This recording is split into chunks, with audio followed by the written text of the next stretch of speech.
সুপ্রিয় দর্শক, সিতাই টাইমসের ফেসবুক লাইভে স্বাগতম। দর্শক, আমরা এই মুহূর্তে রয়েছি সিতাই ব্লকের পূর্ব কেশরীবাড়ি গ্রামের জিয়ারুল মিয়া নামে এক ব্যক্তির বাড়িতে। আজকে এই জিয়ারুল মিয়ার বাড়ি থেকে তার শোবার ঘর থেকে উদ্ধার হয়েছে বিষধর কেউটু সাপের 20 থেকে 25টি বাচ্চা, এবং সেই আঞ্চলিক ভাষা যার নাম, যেই সাপের নাম গোমা সাপ, সেই গোমা সাপের বাচ্চাকে উদ্ধারকে ঘিরে কিন্তু একটা চাঞ্চল্য ছড়িয়েছে সেই এলাকায়। আমরা সরাসরি সেই চিত্র আপনাদের সামনে তুলে ধরছি। 12 ইঞ্চিরও বেশি লম্বা হয়ে গেছে। সেই বিষাক্ত সাপ কীভাবে ধরলেন, আমরা সেই সাক্ষাৎকার আপনাদের কাছে তুলে ধরবো। দাদা, কি নাম আপনার? জিয়ারুল মিয়া। আপনার বাড়ি থেকে আজকে কি বের হয়?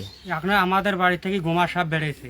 আচ্ছা, ফার্স্টে একে বেড়াইছিল একটা, এখন বেড়াইছে দেখি একবারে 25টা।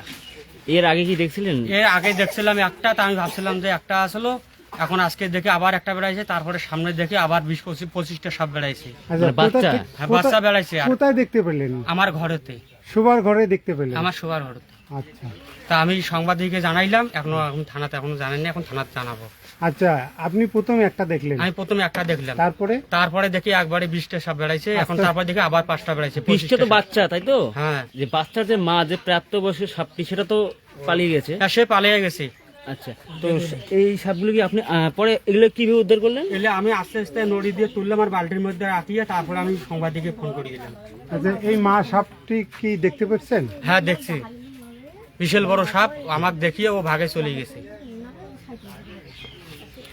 দর্শক, আবারও জানিয়ে রাখছি, আমরা এই মুহূর্তে রয়েছি সিতাই ব্লকের নিউ বাজার এলাকায় জিয়ারুল মিয়া নামে এক ব্যক্তির বাড়িতে।